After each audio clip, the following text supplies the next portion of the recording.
एक गरीब आदमी बद्दू रात के वक्त वो कहीं बेचारा सुबह से चला था, मदीने पहुंचते उसे रात हो गई। उसने डरते हुए ना खैमा बाहर लगा लिया। जहां रात हुई ना, आधी रात, 1-2 बजे समझ ले पहुंचा मदीने, तो उसने बाहर ने खैमा लगा लिया। बीवी उसकी उम्मीद से थी, बच्चे की विलादत का वक्त करीब आ गया, बीमार हो गई, उसने खैमा लगाया। बीवी अंदर है, हजरत उमर फारूक गश्त पे थे रात को, साथ एक गुलाम था। हजरत उमर फारूक रज़ी अल्लाह ताला अन्हु कहने लगे वो आग जल रही है थोड़ी सी, पता करो कौन है। तो आपका गुलाम पता करने गया तो बद्दू ने डांट दिया, कहने लगे जाओ तुम्हें क्यों बताऊं। हजरत उमर खुद गए, कहने लगे मुसाफिर भाई बता तो सही। कहने लगा जी छोड़े, मैं आपको क्यों बताऊं, मैं कौन हूं, कैसे आया हूं। फरमाया खैमे के अंदर से कराहने की आवाज आती, कोई दर्द से चीख रहा है, बता हमें बात क्या है। कहने लगा जी मैं फुला बस्ती फुला इलाके का एक गरीब हूँ, अमीरुल मोमिनीन उमर फारूक से मिलने आया हूँ और रात हो गई है तो यहाँ खैमा लगाया है, सुबह मैं उनसे मिल के चला जाऊंगा। तो रात को तकलीफ देना पसंद नहीं किया, तो मेरी बीवी उम्मीद से थी, अब बच्चे की विलादत का वक्त करीब है, पास कोई नहीं। हजरत उमर कहने लगे तू ठहर, मैं अभी आया। चेहरे पे नकाब, उसे बताया नहीं मैं ही अमीरुल मोमिनीन। उमर दौड़े गए, अपनी जौजा से कहने लगे अगर तुझे बहुत बड़ा अजर मिल रहा हो तो हासिल करेगी। क्या करूंगी। तो कहने लगे चल फिर मेरे साथ, बहुत बड़ा अजर है। एक दोस्त के यहाँ विलादत का वक्त है, जरूरत की चीजें साथ ले लो। उस औरत ने थोड़े दाने ले लिए, घी ले लिया। हजरत उमर से कहने लगी लकड़ियां इकट्ठी कर ले। अमीरुल मोमिनीन, काउंसलर की बात नहीं बता रहा मैं आपको, MPA की बात नहीं बता रहा, MNA की बात नहीं बता रहा, जो 10 गांव को मिला के चेयरमैन बना उसकी बात नहीं बता रहा, उसकी बात बता रहा हूं जो 22 लाख मुरब्बा मील का हुक्मरान है। उसकी बात बता रहा हूं जो गली से गुजरे तो शैतान रास्ता ही बदल जाता है।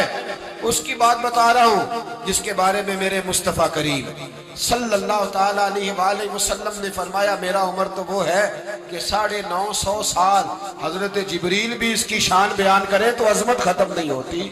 इतना बड़ा शख्स। हजरत उमर ने लकड़ियां इकट्ठी की, ईंटों का रोड़े लेके चूल्हा बनाया, पहुंच गए। आपकी जौजा कहने लगी ये थोड़े दाने डालने, घी डालने और एक लकड़ी लेके इसको हिलाएं, तैयार करें। खुद जौजा अंदर चली गई, हजरत उमर बाहर पकाने लगे। वो बद्दू कहते हैं मैं इस तरह का उनके साथ बिहेव करने लगा जैसे वो किसी चौकीदार के साथ नहीं करता। मैंने समझा ये उमर ने चौकीदार रखे आने जाने वाले मेहमानों का। मैं कभी पानी का प्याला मांगता, कभी कोई बात, उमर दौड़े जाते, कभी पानी लाते। ओ मुसलमानों, ओ मेरे रसूल के गुलामों, अजीजों, हजरत उमर फारूक। वो गुलाम कहते हैं मैं उमर से कहता, मैं कहता गुलाम पानी ला, तो उमर दौड़ के पानी लाते। मैं कहता तुझे घी पकाना भी आता है, पहले भी कभी पकाया है? तो उमर फरमाते कोशिश तो कर रहा हूं। मैं कहता पहले भी कभी तेरी बीवी ने ये काम किया है? तो हजरत उमर कहने लगे मुझे याद नहीं, पूछ के बताऊंगा।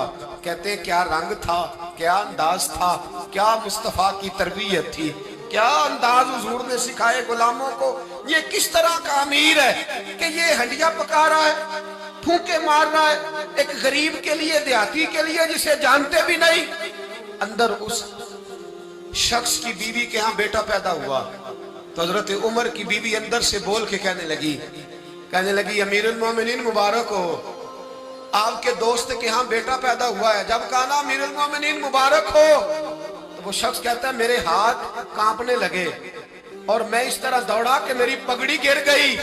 मैं दौड़ा तो उमर ने बुलाया, कहा किधर जाते हो? कहने लगा आप अमीरुल मोमिनीन हैं, आप अमीरुल मोमिनीन, आप उमर हैं, कैसर और किसरा जिसके नाम से कांपे आप वो हैं, जिसे मुस्तफा ने दुआ मांग के अल्लाह से मांगा वो वाले उमर है आप, जिसके लिए अलीउल मुर्तजा फरमाते मैं रोज दुआ करता हूं वो वाले उमर है, जिसके बारे में अबू बकर सिद्दीक ने फरमाया था कि मैं अल्लाह से कहूंगा मौला जो तेरे महबूब की उम्मत के हक में सबसे बेहतर था मैं उसे खलीफा बना के, वो वाले उमर है।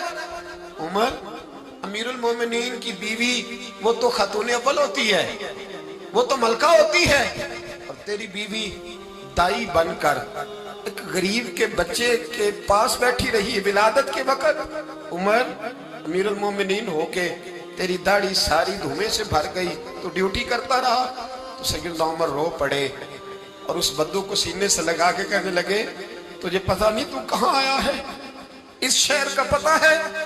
उसने कहा हुजूर कहाँ है? फरमाया ये मेरे नबी का मदीना है, ये मुस्तफ़ा का मदीना है।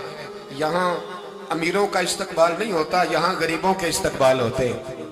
यहाँ हुजूर ने इस स्टेट पे मेरे रसूल पाक ने वो वाला रंग दिया है कि अब गरीब सर उठा के जीने लगे हैं, अब मजदूरों को इज्जतें मिलने लगी हैं, अब यतीमों ने सर उठा लिया है कि हमारा कोई सुनने वाला